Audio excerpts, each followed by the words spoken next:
le mystère de l'île des miroirs. Dans un recoin oublié du monde, dissimulé au cœur des mers brumeuses, se dresse l'île des miroirs, un lieu sacré, interdit, que nul ne peut cartographier. Ici, la lumière de la lune règne en maîtresse absolue, se réfractant à l'infini sur les milliers de surfaces miroitantes qui tapissent les falaises, les arbres et même les nuages. C'est un endroit hors du temps, un sanctuaire où les reflets ne mentent jamais. Mais sous cette beauté argentée, un secret sommeille depuis des millénaires. Dans les profondeurs d'un palais de glace figé sous la montagne, le soleil dort, enchaîné par une magie ancienne, prisonnier de ceux qui l'ont vaincu.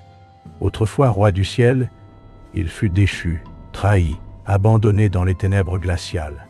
Son feu éteint, sa gloire effacée. Mais le destin n'oublie jamais.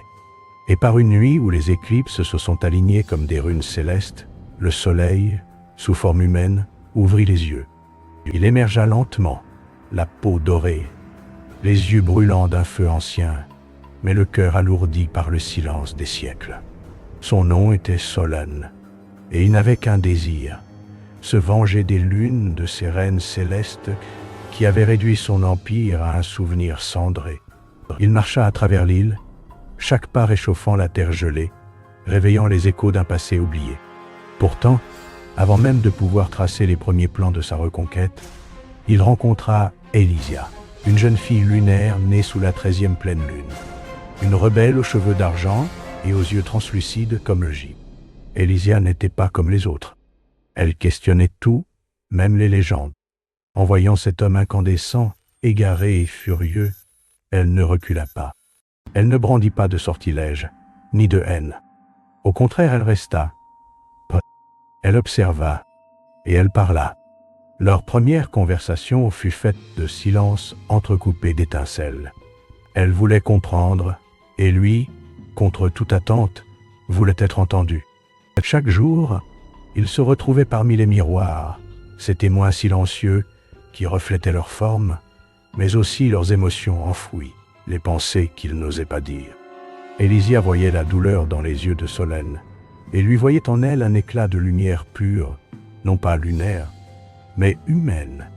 Mais la vérité s'imposait, inévitable et brutale. Solène voulait reprendre le ciel.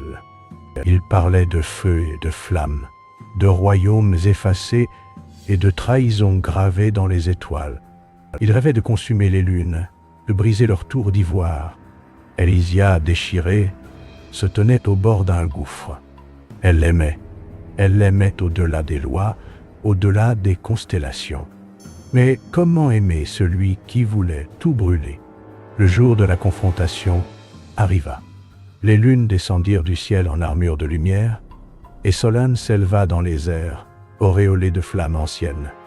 Elysia se plaça entre eux. Son cœur battait comme un tambour de guerre.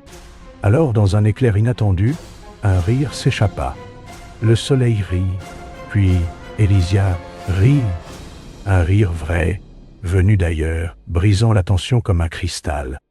Ils se tournèrent vers les miroirs, et ce qu'ils virent les figea. Leurs reflets avaient changé. Ils n'étaient plus séparés. Le miroir leur montrait un seul être, fusion des deux. Un souvenir, un vestige d'avant la guerre. Ils virent un couple, un roi solaire et une reine lunaire, unis par l'amour, régnant sur les cieux. Ils virent leur passé, celui que les mythes avaient effacé. Solène et Elysia n'étaient pas ennemis. Ils étaient les derniers enfants d'une lignée céleste oubliée, les porteurs d'un équilibre perdu. Dans une étreinte silencieuse, ils se rapprochèrent. Le feu du soleil embrassa la lumière froide de la lune. Ensemble, ils fusionnèrent leurs essences, créant une énergie nouvelle, ni chaude, ni froide, mais parfaite. Le ciel s'ouvrit, l'île vibra. Les miroirs chantèrent. Le jour revint. Le soleil reprit sa place, et la lune, la sienne.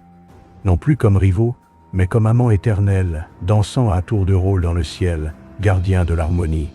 L'île des miroirs devint leur sanctuaire, là où les cieux se reflétaient, et où toute âme perdue pouvait retrouver sa vérité. Depuis ce jour, quand le crépuscule tombe et que les reflets semblent vous observer, peut-être est-ce Elysia et Solane, veillant ensemble sur le monde qu'ils ont sauvé, unis, enfin, par l'amour et la mémoire retrouvée. D'un. Oh,